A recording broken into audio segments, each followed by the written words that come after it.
वाले गेम में। और पाकिस्तान का कल का मैच आसान नहीं होने वाला है। पाकिस्तान का भी कल का मैच इतना आसान नहीं है।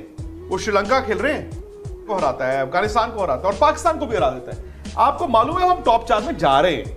लोग जी कह रहे हैं, अब्दुल रजाक बोले कि इंडिया अपने फायदे की पिच बना रहा है, तो इसमें तो कोई रॉकेट साइंस नहीं है। पाकिस्तान को अग्रेसिव क्रिकेट खेलनी होगी।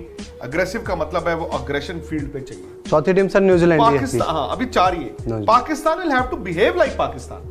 ये है कि जो खबरें चल रही हैं कि उनको डिपोर्ट कर दिया गया है, आपको याद होगा तो ज़ैनब पाकिस्तान मीडिया में काम करती थी, वन ऑफ द ब्राइट। दोस्तों welcome to my YouTube channel. आप देख रहे हैं फरहान क्रिकेट यूट्यूब चैनल। आगे बढ़ने से पहले दोस्तों आप लोगों से गुजारिश है कि मेरा चैनल लाजमी सब्सक्राइब करें।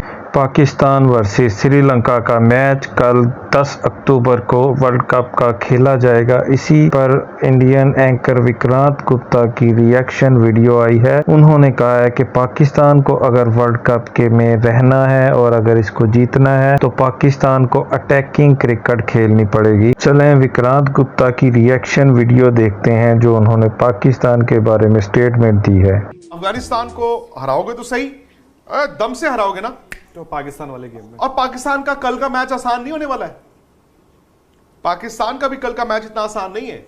वो श्रीलंका खेल रहे हैं और आप देखिए उन्होंने जो नेदरलैंड्स ने किया। अब यहां पे स्पिनर से पता नहीं श्रीलंका शुरुआत करेगा कि नहीं करेगा। जो आर्यन दत्त से उन्होंने बॉल डलवाया। आर्यन दत्त ने टेस्ट मैच की लाइन से बॉल किया, उस लेंथ पे बॉल किया, उस पेस पे बॉल किया। उन्होंने पाकिस्तान के टॉप ऑर्डर को परेशान किया। तो श्रीलंकन स्पिनर्स भी आसान नहीं होने वाले हैं खेलना उनके लिए। सो पाकिस्तान को भी कल का मैच, मेरा ऑब्वियसली आप एक मैच एट अ टाइम लेंगे, बट आप you are looking at that build up to 14 October. क्योंकि अगर इंडिया ऑस्ट्रेलिया को हराता है, अफगानिस्तान को हराता है और पाकिस्तान को भी हरा देता है, आपको मालूम है हम टॉप 4 में जा रहे हैं। फिर नहीं है अब तक। पाकिस्तान को अग्रेसिव क्रिकेट खेलनी होगी। अग्रेसिव का मतलब है वो अग्रेशन फील्ड पे चाहिए। चौथी टीम सर न्यूजीलैंड पाकिस्तान, हाँ अभी 4 ही है। Pakistan will have to behave like Pakistan. क्या आपको ये लगता है कि हाँ वही जो बात है कि आपको ये लगता है साउथ अफ्रीका का कंसिस्टेंसी। तो ये 2 टीमें जो हैं पाकिस्तान और साउथ अफ्रीका, ये ऊपर वाली 4 को पुश करती रहेंगी। तो आपको ये लगता है कि जो एक पाकिस्तान हम अब देखते आ रहे थे, चाहे वो 2015 हो, 19 हो या पहले उनसे जाए, तो उनमें एक हमेशा एक वो होता था अनप्रेडिक्टेबल वाली चीज होती थी कि यार ये कुछ भी कर सकता पाकिस्तान।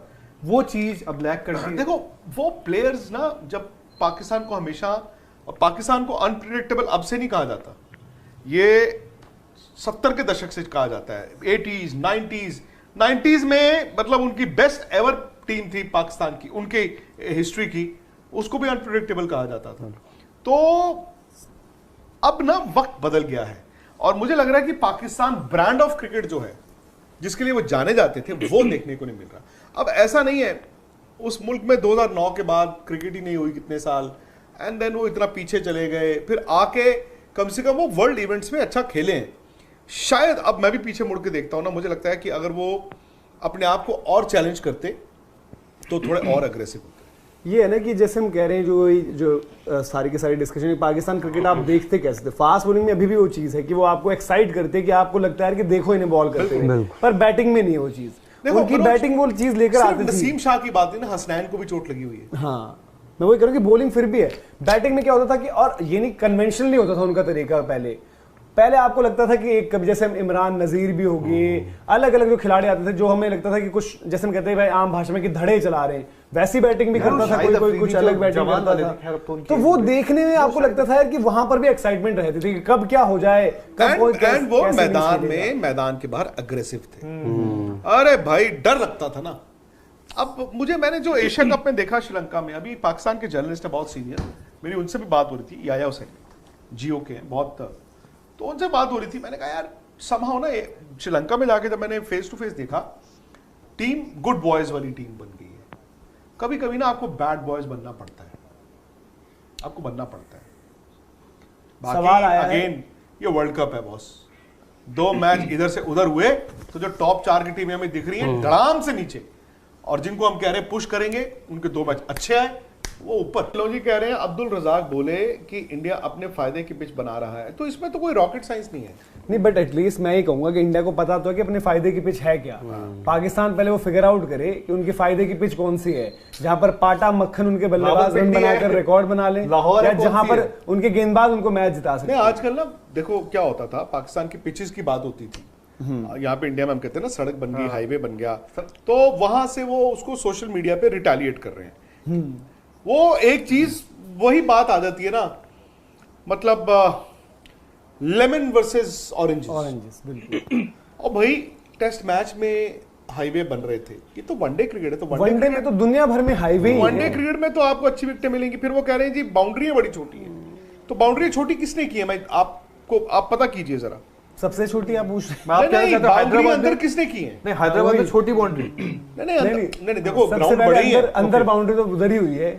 नहीं आप समझे नहीं, जो ग्राउंड है वो तो बड़े ही हैं। हाँ, अगर आप ध्यान से देखें उतने तो space ऐसा है। नहीं है कि पिकेट पे आपने वो फेंसिंग की हुई है, मतलब वो रस्सी लगाई हुई है, उसके बाद आते हैं बोर्ड के खाली बाद जगह है। तो ये अंदर भी। कौन लेके आया है? टूर्नामेंट कौन करवा रहा है? आईसीसी। ये ग्राउंड किसके पास है इस वक्त? आईसीसी। ये पिच किसके पास है इस वक्त? आईसीसी। तो ग्राउंड कंडीशंस किसके पास है? सब आईसीसी। मतलब मुझे ना थोड़ी सी अनपढ़ता पे बड़ी हैरानी होती है कि मतलब when you are not aware, कभी कभी मैं भी गलत करता हूं, आप भी गलत करते हैं, हमें कई बार कई टेक्निकल रीजंस नहीं पता होते चार चीजों के, we make mistakes and we learn. हुज्जतबाजी लेकिन जो है वो मैं नहीं करता। जैसे इंडियन टीम से भी हो गई थी एक बार। आर्य जी लगातार हाँ, लीजिए ना। इस सवाल पर बड़ा एक जो है पूरी की पूरी सोशल मीडिया माहौल पर बना हुआ है। बस अगर जहनाब अब्बास जो आई थिंक आईसीसी के लिए एज अ प्रेजेंटर वहां पर काम करे, वो क्या उन्होंने हिंदुस्तान जो है वो छोड़ दिया है? हिंदुस्तान छोड़ दिया, मतलब उनका सवाल ऐसा लोगों को लगेगा, बेसिकली उनका सवाल आई थिंक ये है कि जो खबरें चल रही हैं कि उनको डिपोर्ट कर दिया गया है। वो इंडिया आई थी 2-3 मैचों का, उनको वापस भेज दिया गया है। आईसीसी वाले कह रहे हैं जी उनके पर्सनल रीजंस हैं, कि वो पर्सनल रीजंस निजी कारणों से गए हैं, बट बैकग्राउंड इसकी जो सोशल मीडिया कह रहा है वो यही है कि उनका एंटी इंडिया जो कुछ हाँ, सोशल तो उनको मीडिया वापस पर भेज दिया गया। मतलब एंटी अगेंस्ट उन्होंने कुछ जो है कि हिंदू धर्म के खिलाफ जो है काफी उनके पोस्ट और ट्वीट्स वगैरह थे, तो शायद हो सकता है उनको फिर महसूस होगा जिस तरीके से सोशल मीडिया पर वो चीजें आने लगी, इसीलिए।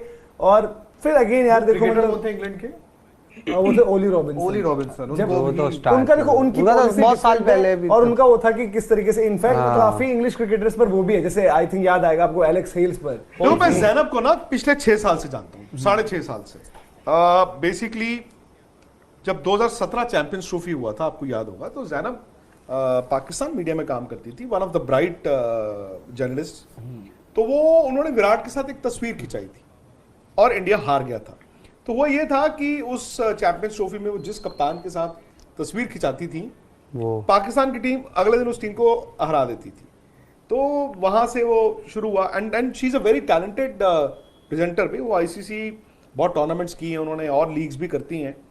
आई डोंट नो, जब तक आपको इस मामले का मालूम ही नहीं है कि क्या हुआ क्या नहीं हुआ, मैं मतलब आईसीसी कह रहा है कि वो निजी कारणों से गई हैं। बट ये है कि सर उनके जो पोस्ट और जो भी चीजें सामने आ रखी हैं, तो आप मतलब या तो आपको अपोलोजाइज करना चाहिए था, और वो आपका मतलब ऐसा नहीं कि आपके ऊपर हम ये कोई फोर्स दबाव बना रहे हैं आपको, मतलब अगर आप एक तरीके से पब्लिक फिगर बन चुके हैं और इस तरीके की अगर आपके कमेंट्स और वो हैं, जिससे ऑब्वियसली भाई मैं as an Indian as an Hindu मैं तो हर्ट होऊंगा, और हर्ट Obviously। तो मुझे नहीं, मतलब अगर आपको जो एक्शन आपको सिक्योरिटी का तो देखो इंडिया में नहीं है कोई डर कोई खतरा, बट अगर आपके काम ऐसे हैं जिससे आपको लगे कि मेरे लिए सिक्योरिटी का इशू बन सकता है, तो सही है कि आप चले गए हैं वापस, और जो अगर कोई और रीजन है तो सामने आ जाएगा।